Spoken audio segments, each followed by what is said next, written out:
അപ്പോൾ ഇന്നത്തെ വിശപ്പിന്റെ വിളി മാറ്റാൻ വേണ്ടിയിട്ട് നമ്മൾ നേരെ വെച്ച് പിടിക്കുന്നത് യുറേഷ്യയിലേക്കാണ്. ചോല ഭട്ടൂര കഴിക്കണം എന്നും പറഞ്ഞ് കുറേ നാളായി. പക്ഷെ ഇന്നാണ് അവസരം കിട്ടിയത്. ഒരുപാട് തവണ യുറേഷ്യയിൽ പോയി ഫുഡ് കഴിച്ചിട്ടുണ്ട്. പക്ഷേ ഇതുവരെ ചോല ഭട്ടൂര കഴിക്കാൻ വേണ്ടി മാത്രം പറ്റിയിട്ടില്ല. ഇത് ഒരുപാട് ഫ്രണ്ട്സ് സജസ്റ്റ് ചെയ്തിട്ടാണ് ഞാൻ പോയി കഴിക്കുന്നത്. പിന്നെ അവിടെ എത്തിക്കഴിഞ്ഞാൽ പിന്നെ ഇനി എന്ത് കഴിക്കും എന്നുള്ള ഡൗട്ട് ഒന്നും അവിടെ കൂടെ മാത്രമേ ഉള്ളൂ. അവിടെ ഇരിക്കുന്ന എല്ലാ ഐറ്റംസും നമുക്ക് കഴിക്കാൻ തോന്നും. ചില്ലുകൂട്ടിലിരിക്കുന്ന എണ്ണപ്പലഹാരങ്ങൾ കണ്ടു കഴിഞ്ഞാൽ പിന്നെ നമുക്ക് വേറെ ഒന്നും വേണ്ട. പിന്നെ ഒരുപാട് ബേക്കറി ഐറ്റംസ് ഉണ്ട്. എല്ലാം അത്യാവശ്യം അഫോർഡബിൾ റേറ്റിലാട്ടോ അവിടെ കിട്ടുന്നത്. ആദ്യം നമ്മൾ മന്തി ഓർഡർ ചെയ്തായിരുന്നു. മന്തി ഓക്കെയാണ്, പക്ഷേ ചിക്കൻ 65 ഒരു രക്ഷയില്ല. €7 ആണ് ഒരു പ്ലേറ്റിന് വരുന്നത്.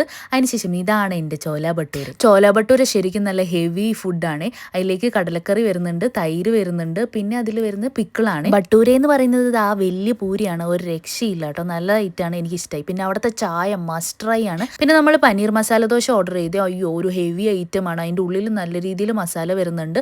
ഒരാൾക്കൊക്കെ വയറ് ഫുള്ളാകും കേട്ടോ. ഇവിടെ മന്തിക്ക് €12 ആണ്, ബിരിയാണിക്ക് €10. ഇവിടുത്തെ ബിരിയാണി അടിപൊളിയാണ്. പോവാത്തവർ പോയി ട്രൈ ചെയ്യാൻ പറ്റുന്ന ഐറ്റം. പിന്നെ മാംഗോ ലസ്സി ഒരു രക്ഷയില്ല. അവിടുത്തെ പപ്സും സൂപ്പറാണ്. പിന്നെ ഞങ്ങൾ പഴംപൊരി അത്ര പ്രൊമോട്ട് ചെയ്യത്തില്ല, പക്ഷെ സുഖിയൻ ഒരു രക്ഷയില്ലാത്ത ഐറ്റം. അപ്പോൾ യുറേഷ്യ വരുന്നത് കൗണ്ടി ഡബ്ലിനിലെ ലിഫി വാലി എന്ന് പറഞ്ഞ സ്ഥലത്താണ്. അപ്പോൾ ഇനി നമുക്ക് അടുത്ത വീഡിയോ കാണാം. ബൈ.